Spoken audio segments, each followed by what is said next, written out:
DTV news కి స్వాగతం. ముందుగా బులెటిన్ లో హెడ్లైన్స్ చూద్దాం. గత ప్రభుత్వ నిర్లక్ష్యం సాగు తాగునీటి కష్టాలను పెంచింది. మంత్రి పొంగూరు నారాయణ విమర్శ. సంగారెడ్డి జిల్లా అమీన్పూర్ మున్సిపాలిటీ పరిధిలో హైడ్రా కొరడా అక్రమ కట్టడాలు కూల్చివేత. అప్పుడే పుట్టిన చిన్నారిని వదిలి వెళ్లిన గుర్తు తెలియని వ్యక్తులు. కేసు నమోదు చేసుకుని దర్యాప్తు చేస్తున్న సూరారం పోలీసులు. గత ప్రభుత్వం ప్రాజెక్టులపై నిర్లక్ష్యం వహించి ప్రజలకు తాగునీరు, రైతులకు సాగునీరు అందకుండా చేసిందని అన్నారు. ఆంధ్రప్రదేశ్ మున్సిపల్ పట్టణాభివృద్ధి శాఖ మంత్రి వర్యులు పొంగూరు నారాయణ. అధ్యక్ష, ఎమ్మిగనూరు ప్రస్తుతం పాపులేషన్ 1,04,200 ఉంది అధ్యక్ష. అయితే దీనికి కావాల్సిన వాటర్ 14.07 MLD, కానీ ప్రజెంట్ వాటర్ సప్లై చేస్తున్నది 10.45 MLD. అయితే ఇక్కడ 5.91 MLD తో 2 ట్రీట్మెంట్ ప్లాంట్ ఉన్నాయి. అంటే మొత్తం 11.82 MLD తో ట్రీట్మెంట్ ప్లాంట్ జరుగుతుంది అధ్యక్ష. అయితే ప్రస్తుతం మెయిన్ వాటర్ లైన్స్ 6.6 కిలోమీటర్లు, డిస్ట్రిబ్యూషన్ లైన్స్ 125.5 కిలోమీటర్స్ ఉన్నాయి. ట్యాప్ కనెక్షన్స్ మొత్తం 13,839 ఈ రోజు ఎమ్మిగనూరులో ఉండే అధ్యక్ష. ప్రస్తుతం ఇస్తున్నది వాటర్ సప్లై 10.45 MLD మాత్రమే. అంటే స్టాండర్డ్ గా 135 LPCD ఇవ్వాల్సి ఉంటే ఈ రోజు ఎమ్మిగనూరు కేవలం 100.28 LPCD మాత్రమే ఇస్తూ ఉన్నారు. అంటే 3.62 MLD వాటర్ ఈ రోజు ఎమ్మిగనూరుకి డెఫిసిట్ గా ఉంది. అయితే ప్రస్తుతం వాటర్ ని తుంగభద్ర డ్యాము లో లెవెల్ రైట్ కెనాల్ నుంచి తీసుకొనబడుతుంది. అయితే ఈ కెనాల్ ఏప్రిల్ 1 నుంచి 31 జూలై వరకు అది క్లోజ్ చేస్తారు ఆ పీరియడ్ లో. అయితే ఆ సమయంలో మొదటి 40 రోజులు అంటే 1 ఏప్రిల్ నుంచి 10 మే వరకు ముందుగా కెనాల్ ద్వారా నింపబడిన 526 ml కలిగిన గుడికల్లు ఇరిగేషన్ ట్యాంక్ నుండి, మళ్ళా 87 ml కలిగిన ఎమ్మిగనూరు SSR ట్యాంక్ నుండి తీసుకునబడి మిగతా 80 రోజులు ముందుగా నింపబడిన పునికనుమ రిజర్వాయర్ మరియు గుడికల్లు ఇరిగేషన్ ట్యాంక్ నుంచి ఏదైతే నింపబడి ఉంటుందో దాని నుంచి యాక్చువల్ గా సిటీకి సప్లై చేయబడుతుంది. అయితే ఈ సమస్యని అధిగమించడానికి 2033 పాపులేషన్ కూడా దృష్టిలో పెట్టుకుని ఏషియన్ ఇన్ఫ్రాస్ట్రక్చర్ ఇన్వెస్ట్మెంట్ బ్యాంక్ ద్వారా 148 కోట్లతో ఒక ప్రాజెక్ట్ ని టేకప్ చేయబడింది అధ్యక్ష. దీని ద్వారా 18.93 MLD వాటర్ ని మనం సిటీకి సప్లై చేయగలం. అయితే మొత్తం 2 తీసుకుంటే అంటే ఆల్రెడీ ఏదైతే 10.5C ఇస్తున్నాం అది ప్లస్ ఇది తీసుకుంటే 2039 వరకు పాపులేషన్ ఎంత ఉంటుందో దానికి యాక్చువల్ గా వాటర్ సరిపోతుంది అధ్యక్ష. అయితే ఇక్కడ సభ్యులు అడిగినట్టుగా 2007లో హట్కో లోన్ లో ఒక SS ట్యాంక్ నిర్మించాలని ఎమ్మిగనూరు విలేజ్ నుంచి 19.68 ఎకరాలని, అదే విధంగా గుడికల్లు విలేజ్ నుంచి 76.25 ఎకరాలని, మొత్తం 95.8 ఎకరాలని సేకరించారు. అయితే ఈ ఏషియన్ ఇన్ఫ్రాస్ట్రక్చర్ ఇన్వెస్ట్మెంట్ బ్యాంక్ ద్వారా 148 కోట్లతో ఈ ప్రాజెక్ట్ రావటం వల్ల ఆ ల్యాండ్ ని మళ్ళా రిటర్న్ ఇచ్చేశారు అధ్యక్ష, ఎక్కడైతే ల్యాండ్ అక్విజిషన్ చేశారు దానికి. అందువల్ల ప్రస్తుతం ఏదైతే ఏషియన్ ఇన్ఫ్రాస్ట్రక్చర్ ఇన్వెస్ట్మెంట్ ద్వారా ప్రాజెక్ట్ జరుగుతుందో దానికి ఇంతవరకు 6,09,00,000 ఖర్చు పెట్టారు. అయితే ఆ ప్రాజెక్టు వారు చెప్పినట్టుగా గత ప్రభుత్వం ఏషియన్ ఇన్ఫ్రాస్ట్రక్చర్ ఇన్వెస్ట్మెంట్ ద్వారా ఏదైతే ప్రాజెక్ట్ ని టేకప్ చేశారో దానికి అనుకున్న సమయానికి అనుకున్నంత వేగవంతం చేయలేదు. అంతేకాకుండా సభ్యులందరికీ కూడా తెలియజేస్తున్నాను, 2019 ఫిబ్రవరి నెలలో ఈ రాష్ట్రంలోని మున్సిపాలిటీలో అన్ని మున్సిపాలిటీస్ కి వాటర్ ప్రతి ఒక్కరికి వాటర్ ఉండే విధంగా చేయడానికి 5,350 కోట్లతో 2019 ఫిబ్రవరి యాక్చువల్ గా శాంక్షన్ చేయడం జరిగింది అధ్యక్ష. అయితే 70% ఆ బ్యాంక్ లోన్ ద్వారా వస్తుంది. రాష్ట్ర ప్రభుత్వం 30% పెట్టాలా. ఫస్ట్ ఇన్స్టాల్మెంట్ వాళ్ళు ఇచ్చారు. ఫస్ట్ ఇన్స్టాల్మెంట్ కి రాష్ట్ర ప్రభుత్వం పెట్టాల్సిన షేర్ పెట్టినందువల్ల ఆ ప్రాజెక్ట్ ఆగిపోయింది అధ్యక్ష. అయితే మళ్ళా 5 సంవత్సరాల తర్వాత మొన్న జూలై టైం అయిపోయింది, ఆ యొక్క ప్రాజెక్ట్ క్లోజ్ అయిపోయింది. మళ్ళా కేంద్ర ప్రభుత్వానికి ముఖ్యమంత్రి గారు రాసి ఆ ప్రాజెక్ట్ రివైజ్ చేశారు. వాళ్ళు 4 సంవత్సరాల లోపల అది కంప్లీట్ చేసుకున్న ప్రాజెక్ట్ ఇచ్చారు. కాబట్టి ఆ ప్రాజెక్టు ని వేగవంతం చేసి యాక్చువల్ గా ఏదైతే ఈ రాష్ట్రంలో ఉన్న మున్సిపాలిటీస్ అన్ని వాటర్ సఫర్ అవుతున్నాయో ఆ ప్రాజెక్టు ద్వారా ఆ వాటర్ ఏదైతే సఫర్ లేకుండా చేయడం జరుగుతుంది అధ్యక్ష. సంగారెడ్డి జిల్లా అమీన్పూర్ మున్సిపాలిటీ పరిధిలో హైడ్రా కొరడా జిల్పిస్తుంది. వందనపురి కాలనీలో 848 సర్వే నెంబర్లో అక్రమ నిర్మాణాలను కూల్చివేసింది. రోడ్డును ఆక్రమించి నిర్మాణం చేస్తున్న ఇంటిని కూల్చేశారు. భారీ యంత్రాలతో రంగంలోకి దిగి ఇంటిని కూల్చివేస్తున్నారు హైడ్రా అధికారులు.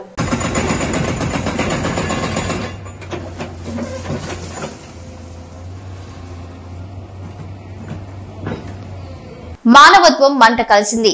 అభం శుభం తెలియని అప్పుడే పుట్టిన చిన్నారిని వదిలి వెళ్లిన సంఘటన సూరారం పిఎస్ పరిధి విశ్వకర్మ కాలనీలో చోటు చేసుకుంది.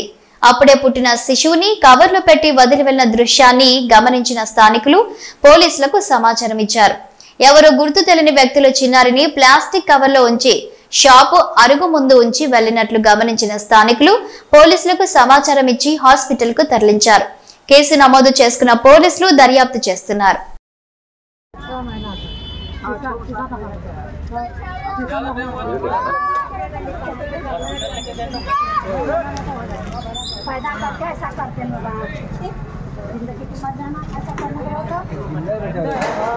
ఢిల్లీలోని మానవ హక్కుల కమిషన్ ను కలవనున్నారు లాగచర్ల ఫార్మా బాధిత కుటుంబాలు. మా బ్రతుకులు ఆకమయ్యాయంటూ కన్నీటి పర్యంతమయ్యారు. బాధిత కుటుంబాలు మీకు మేము అండగా ఉన్నాం, మీరు ధైర్యంగా ఉండండి అంటూ ఓదార్చారు మాజీ మంత్రి ఎమ్మెల్సీ సత్యవతి రాథోడ్. ఆమె వెంట ఎమ్మెల్యే కోవా లక్ష్మి, మాజీ జడ్పీ చైర్మన్ తుల ఉమా తదితరులున్నారు.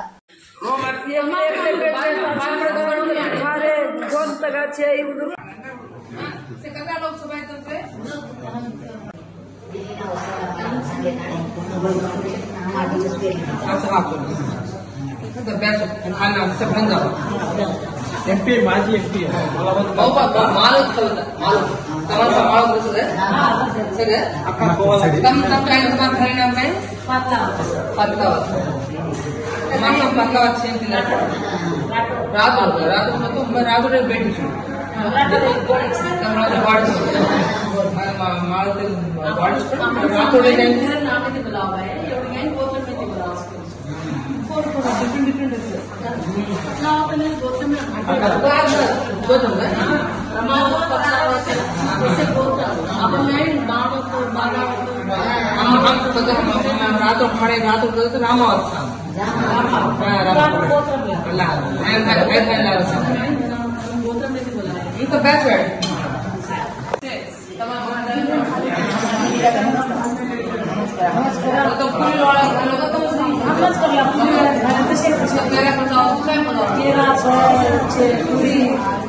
శెట్టి బలిజ సంఘీలంతా ఐక్యంగా ఉంటే రాజకీయంగాను సామాజికంగాను ఉన్నత శిఖరాలకు ఎదగగలమని రాష్ట్ర కార్మిక శాఖ మంత్రి వాసంశెట్టి సుభాష్ ఆకాంక్షించారు. కాకినాడ మెక్లారెన్ హై స్కూల్లో కాకినాడ జిల్లా శెట్టి బలిజ సంక్షేమ సంఘం ఆధ్వర్యంలో కార్తీక వన సమారాధన కార్యక్రమం ఘనంగా జరిగింది. కార్యక్రమానికి సంఘం గౌరవ అధ్యక్షులు చల్లంగి వేణుగోపాల్ సారథ్యంలో జరిగిన కార్యక్రమంలో కార్మిక శాఖ మంత్రి వాసంశెట్టి సుభాష్ ముఖ్య అతిథిగాను, మాజీ శాసన మండలి ఉపాధ్యక్షులు రెడ్డి సుబ్రహ్మణ్యం విశిష్ట అతిథిగాను మాజీ మంత్రి చెల్లుబోయిన వేణుగోపాల్, మాజీ ఎమ్మెల్యే పిల్లి అనంతలక్ష్మి సత్యబాబు దంపతులు, Setti Balija corporation director doctor Chappidi Venkateswararao, Ommi Balaji, Pilli Suryaprakash, ఇతర రాజకీయ ప్రముఖులు హాజరయ్యారు. ఈ సందర్భంగా మంత్రి వాసంశెట్టి సుభాష్ మాట్లాడుతూ ఆర్థికంగా వెనుకబడిన విద్యార్థులకు తన వంతు సహాయ సహకారాలు అందిస్తానన్నారు. అదేవిధంగా శెట్టి బలిజ యాక్షన్ 4 ను ఏర్పాటు చేసి ₹1 కోటి నిధులు సమకూర్చామని తెలిపారు. అదేవిధంగా వాచ్ ఎమ్మెల్యే పిల్లి అనంతలక్ష్మి సత్యబాబు దంపతులు, Setti Balija corporation director doctor Chappidi Venkateswararao, పలువురు శెట్టి బలిజ నాయకులు సభను ఉద్దేశించి ప్రసంగించారు. మన ఎక్కడైతే తారస్థాయిలో ఉన్నామో అక్కడి నుంచి కింద పడతామని చెప్పి నా కళ్ళు ఎప్పుడు నెత్తి మీదకెక్క, నేను ఎప్పుడు కూడా జనాల్లో ఉన్నాను, జనాల్లో ఉంటాను కూడా. అలాగే చాలా మంది మాట్లాడుతూ సుభాష్ చాలా అదృష్టవంతుడు, ఓవర్ నైట్ స్టార్, వెంటనే పదవి వచ్చేసింది అంటున్నారు. ఎస్, నేను అదృష్టవంతున్నే. నేను ఎప్పుడు కూడా కులం ఒక సమస్యల మీద పోరాడాను, కులంతోనే ఉన్నాను 15 రోజులు. అలాగే మిగతా కులాలు దేశించలే, ఎప్పుడు మిగతా కులాలను కలుపుకునే వెళ్ళా. అలాగే ఎస్, నేను అదృష్టవంతున్నే. నాకు ఫ్యామిలీ బ్యాక్గ్రౌండ్ లేకపోయినా, పొలిటికల్ ఫ్యామిలీ బ్యాక్గ్రౌండ్ లేకపోయినా, సంస్కారవంతమైన ఫ్యామిలీ బ్యాక్గ్రౌండ్ నుంచి నేను వచ్చాను. ఎస్, నేను అదృష్టవంతున్నే. నాకు అదృష్టం ఉంది కాబట్టి ఒక విజనరీ లీడర్ చంద్రబాబు నాయుడు గారు కానీ, పవన్ కళ్యాణ్ గారు కానీ, లోకేష్ గారు కానీ దృష్టిలో పడి ఈ రోజు మంత్రి పదవి నాకు ఇవ్వడం జరిగింది. ఎస్, నేను అదృష్టవంతున్నే. నేను నమ్ముకున్న కులం కష్టాల్లో ఉన్నప్పుడు, అన్యాయంగా అల్లరి కేసుల్లో ఇరుక్కున్నప్పుడు మీరు మమ్మల్ని నమ్మండి, మేము అమాయకులు అన్నప్పుడు లక్షలాదిగా తరలి వచ్చి మాకు భరోసా ఇచ్చారు చూసారా, నేను అదృష్టవంతున్నే. ఎస్, నేను అదృష్టవంతున్నే. మీ అందరి ప్రేమ నాతో ఉందనే నన్ను గుర్తించి నాకు ఇవాళ మంత్రి పదవి ఇచ్చారు ఎన్డీఏ కూటమి. అది నేను ఎప్పటికీ అదృష్టవంతున్నే.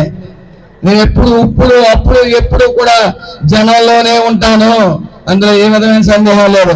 అలాగే ఎస్ఏఎఫ్ అనేది కులంలో ఉన్న పేదరికం నిర్మూలించడానికి, ఎంతో కొంత సేవ చేయడానికి నేను 1 కోటి రూపాయల విరాళం మన సంవత్సరం ప్రకటించడం జరిగింది.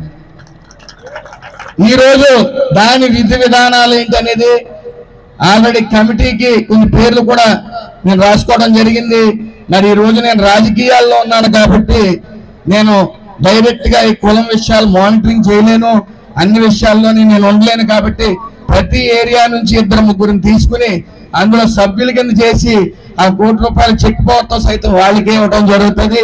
అది దాని విధి విధానాలన్నీ కూడా రాబోయే 24వ తారీఖు వనభోజనాల్లో నేను ప్రకటిస్తాను.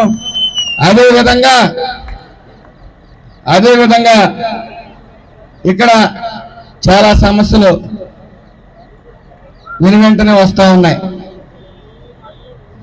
అన్ని సమస్యలకి నేనున్నానని నేను అన్న, కానీ ముఖ్యంగా విద్య, ఆరోగ్యం. కాబట్టి మీ పిల్లలు ఎవరన్నా మీరు చదివించలేని పరిస్థితుల్లో ఉంటే నేను చదివిస్తాను డబ్బుతో అని చెప్పి సగౌరవంగా చెప్తా ఉన్నాను. అలాగే మీకు ఆరోగ్య విషయంలో ఆల్రెడీ కాకినాడ పిఆర్ఓ ఉన్నారు కాబట్టి, మీకు కాకినాడ దగ్గరే కాబట్టి ఓ పిఆర్ఓని పెట్టాను. మీ ఏదన్నా ఆరోగ్యశ్రీలో లేనివి ఏమన్నా అనారోగ్యం పాలైతే దానికి 2 లక్షలైనా 3 లక్షలైనా అన్నీ నేను ఇస్తానని చెప్పలేను, కానీ అంతానే కనీసం మీరు అనుకున్న 3 లక్షలు కాకుండా 1 లక్షకే అయ్యేలాగా చూసే ప్రయత్నం పూర్తిగా నేను చేస్తానని చెప్పి మాటిస్తా ఉన్నాను. సనాతన ధర్మాన్ని కాపాడటంలో భాగంగా రాష్ట్రంలో ఇప్పటికే పలు ఆలయాలు దర్శించుకున్నానని, అలానే తణుకులో శ్రీ శ్రీ శ్రీ రాజేష్ నాథ్జీ ఉజ్జయిని అఘోరిని స్వయంగా కలిసి ఆయన ఆశీస్సులు తీసుకున్నానని, తన పోరాటానికి ఆయన కూడా మద్దతు తెలియజేసినట్లు నాగసాధు మహిళా అఘోరి తెలిపారు. చాలా మంది అనుకున్నారు, అందుకే నా గురుగారి దగ్గరికి నేను వచ్చాను. నాకు ఇంకా గురుగారు ఇంకా సపోర్ట్ ఇచ్చి ఇంకా నా ధర్మాన్ని కాపాడుకోవడానికి గురుగారు కూడా నా వెన్నంటూ ఉన్నారు. ఇంకెంత పోరాటమైనా చేయబోతున్నాను. నేను ఈ 18-19 తారీఖు నుండి ఎక్కడైతే విమలవాడలో దర్గా ఉందో దాని గురించి పోరాడబోతున్నాను. ఆ దర్గా తీసేసే వరకు నేను నా పోరాటాన్ని కొనసాగిస్తాను.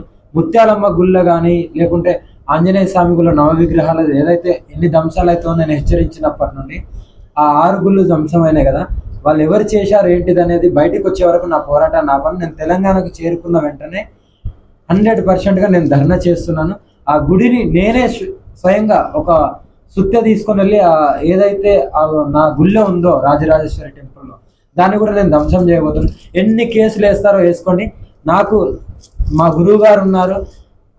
ఇలాంటి గురువు గారుల పాద సేవ చేసుకుంటూ నేను జీవితాంతం ఉన్నాను కాబట్టి, నీతి నిజాయితీ ఉన్నా కాబట్టి నా వెన్నకు మా అఘోరి సంస్థ మొత్తం ఉంది, నాగసాధు సంస్థ. ఎవరైతే నన్ను విమర్శిస్తున్నారో వాళ్ళకు కూడా నేను హెచ్చరిస్తున్నాను, మీరు నీతి నిజాయితీగా ఉంటే పోరాడదాం. అందరం కలిసి మన ధర్మాన్ని కాపాడుకుందాం, గోహత్యను ఆపుదాం, సనాతన ధర్మాన్ని కాపాడుకొని ఆడపిల్లలను కూడా రక్షించుకుందాం.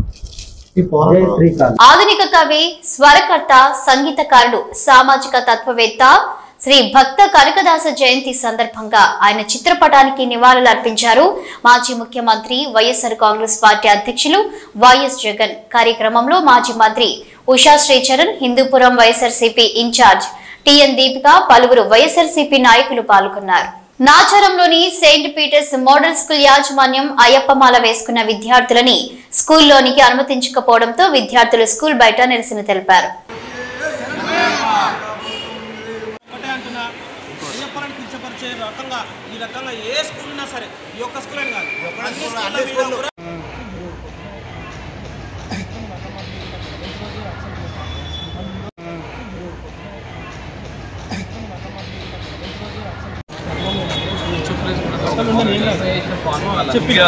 వాళ్ళకి ఎక్స్ప్లెయిన్ చేయాలి కాబట్టి చెప్పిన మీరు ఈ యొక్క విషయం మీరు లెటర్ రండి, మీ బాధ్యత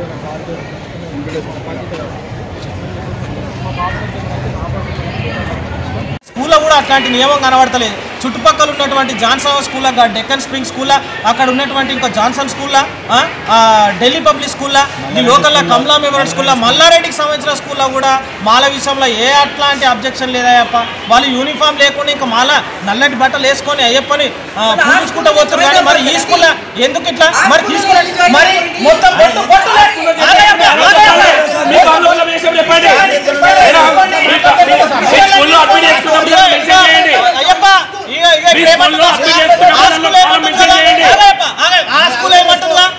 ఏమంటుంది కదా, బొట్టు పెట్టుకున్నటువంటి ప్రతి విద్యార్థిని కూడా ముందు తీసిచ్చి పంపించాలి.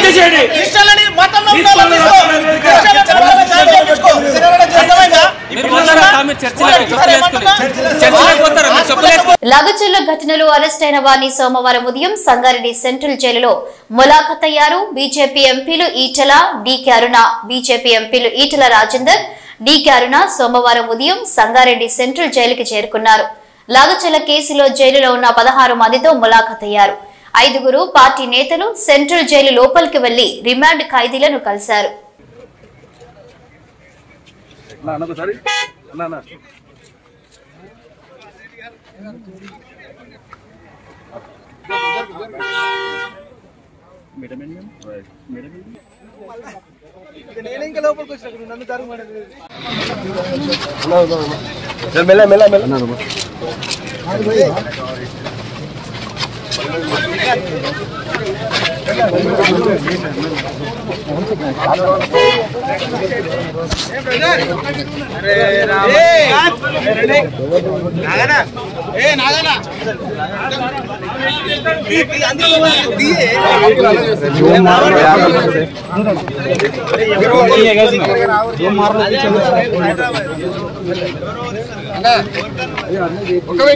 తిరుమలలో కార్ పార్కింగ్ స్థలం ఆక్రమించి పలు ప్రైవేటు హోటల్స్ యాజమాన్యం వ్యాపారాలు నిర్వహిస్తున్నాయి. హెచ్టీ ప్రాంతం ముందు భాగంలోని పార్కింగ్ స్థలాన్ని ఆక్రమించి హోటల్ నిర్వాహకులు యథేచ్ఛగా వ్యాపారం చేస్తున్నారు. టీటీడీ అధికారులు పట్టించుకోవడం లేదని భక్తులు ఆరోపిస్తున్నారు.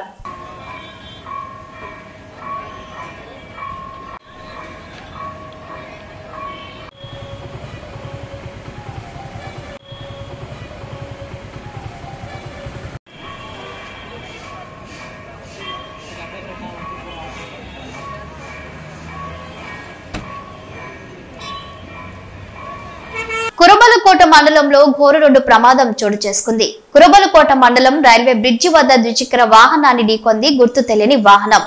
ఈ ప్రమాదంలో ఓ యువకుడు అక్కడికక్కడే మృతి చెందగా మృతదేహాన్ని పోస్టుమార్టం నిమిత్తం మదనపల్లి జిల్లా ఆసుపత్రికి తరలించారు.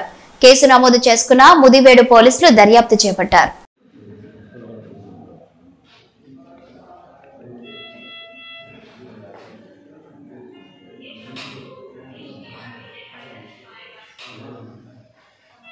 అన్నమయ్య జిల్లా తంబలపల్లి నియోజకవర్గం బి కొత్తకోట పట్టణం సరిహద్దు కస్తూరిబా పాఠశాల వద్ద రోడ్డు ప్రమాదం జరిగింది. ఆకులవారి పల్లెకు చెందిన అజయ్ ద్విచక్ర వాహనం అదుపు తప్పడంతో కింద పడి మృతి చెందాడు. తన భార్య శ్రావణిని అనంతపురం కొక్కంటి క్రాస్ లో వదిలి తన సొంత గ్రామానికి వెళ్తుండగా బి కొత్తకోట కస్తూరిబా పాఠశాల వద్ద ప్రమాదం జరిగింది. ఒక ప్రైవేటు కాలేజీలో వ్యక్తిగత సెక్యూరిటీ గార్డుగా పనిచేస్తున్నాడు అజయ్. మృతదేహాన్ని బి కొత్తకోట సామాజిక ఆరోగ్య కేంద్రంకు తరలించారు. కేసు నమోదు చేసుకుని దర్యాప్తు చేస్తున్నారు బి కొత్తకోట పోలీసులు.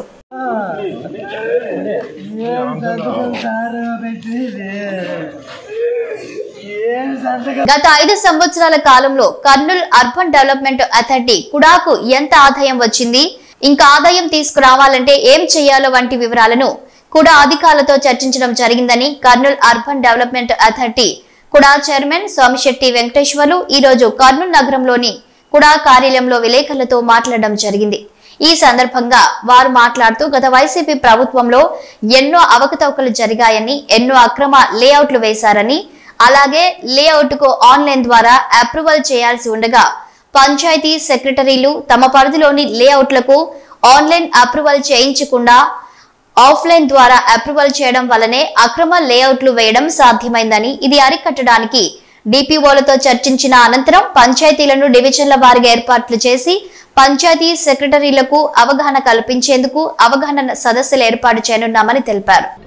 కర్నూలు జిల్లాలో ఉన్నటువంటి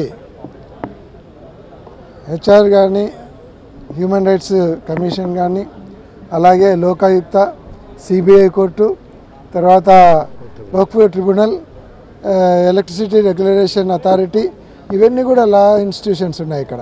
ఇదే కాకుండా సెంట్రల్ లా యూనివర్సిటీని కూడా ఇక్కడ ఏర్పాటు చేయడానికి జగన్మోహన్ రెడ్డి గారు ఫౌండేషన్ చేసింది. ఏదైతే న్యాయ రాజధాని ప్రకటించిన తర్వాత జగన్మోహన్ రెడ్డి గారు ఇక్కడ ఉన్న దానికి ఏదైతే లీగల్కి సంబంధించినటువంటి అన్ని ఇన్స్టిట్యూషన్స్ను కర్నూలుకు తీసుకొని వచ్చి ఇక్కడ ఫంక్షనింగ్ కూడా స్టార్ట్ అయ్యి దాదాపు 2 సంవత్సరాల పైన అయింది. అటువంటిది ఈరోజు ఉండేటువంటి అన్ని అమరావతి తీసుకుపోతాము, ఇక్కడ కర్నూలు జిల్లాకు అవసరం లేదంటే ముందే జిల్లా విడిపోయిన తర్వాత కర్నూలు జిల్లా పూర్తిగా వెనుకబడింది. అటువంటి వెనుకబడిన జిల్లాలలో ఉన్నటువంటి ఆశ, ఎంతో ఇంత చిన్న ఆశ ఉండేటివి కూడా తీసుకొని పోతే కర్నూలు జిల్లాను ఎడారి చేయాలనుకుంటున్నారా? ఈరోజు కర్నూలు జిల్లాకు జగన్మోహన్ రెడ్డి గారు ఇచ్చినటువంటి ఇవన్నీ కూడా లా ఇన్స్టిట్యూషన్స్ ఆయన ఇచ్చినాడు, మేము తీసుకుపోవాలి. అంటే అమరావతి అంటే మీకు ఆంధ్రప్రదేశ్ అంటే అమరావతి, పోలవరం తప్ప ఏం కనపడడం లేదా? వెనుకబడినటువంటి రాయలసీమ ప్రాంతం కానీ, ఉత్తరాంధ్ర ప్రాంతం కానీ ఏవి లేవా? ఈ 2 తప్ప ప్రయారిటీ. అసలు ఏదన్నా వరదలు వస్తే మునిగిపోయేటువంటి అమరావతిని పట్టుకొని అన్నీ అక్కడ తీసుకుపోయి పెట్టి రేపొద్దున జడ్జీలను కూడా వరదలలో ముంచడానికి తయారైనారు మీరు. కాబట్టి దీన్ని మేము పూర్తిగా వ్యతిరేకిస్తున్నాం. దీని మీద లీగల్గా ఫైట్ చేస్తాం. తర్వాత ప్రజా సంఘాలను, అన్ని పార్టీలను కలుపుకొని ప్రజా పోరాటాలు చేస్తాం.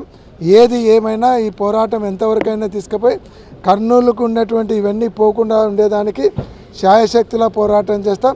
అవసరమైతే ఇంకా మీరు ఇట్లనే చేస్తా పోతే, తెలుగుదేశం పార్టీ వాళ్ళు ఈ రకంగా తీసుకొని పోతే మా రాయలసీమకు అన్యాయం జరుగుతుంది, ఈ పార్టీలో అన్యాయం జరుగుతుందని ప్రత్యేక రాయలసీమ నినాదం వచ్చే ప్రమాదం కూడా ఉందనేటువంటి విషయాన్ని గుర్తుపెట్టుకొని హెచ్చరిస్తూ ఉన్నాం. నేను మోహన్ రెడ్డి గారు ఇద్దరం కలిసి, అదేవిధంగా లాయర్లు, మా మేయర్ గారు అందరూ కలిసి కూడా ఈ లా యూనివర్సిటీ అయితేనేమి,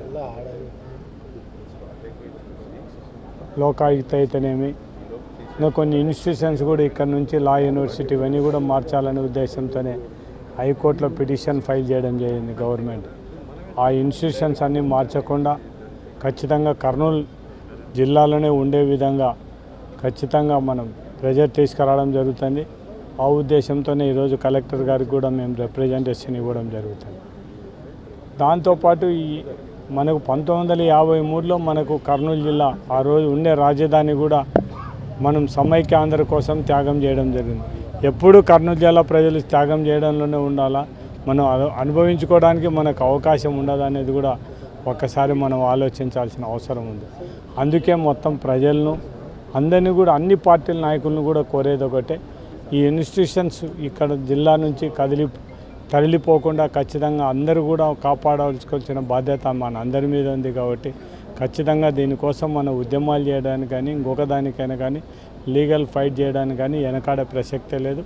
ఖచ్చితంగా ఈ ఇన్స్టిట్యూషన్స్ ఏవేవి మనకు ఆల్రెడీ జగన్మోహన్ రెడ్డి గారు ఇచ్చినా అవన్నీ కూడా ఇక్కడ నుంచి తరలిపోకుండా ఉండడానికి మా వంతు ప్రయత్నం మేము అన్ని విధాలు చేస్తాం. ఇవి బులెటిన్ అప్డేట్స్. Keep watching.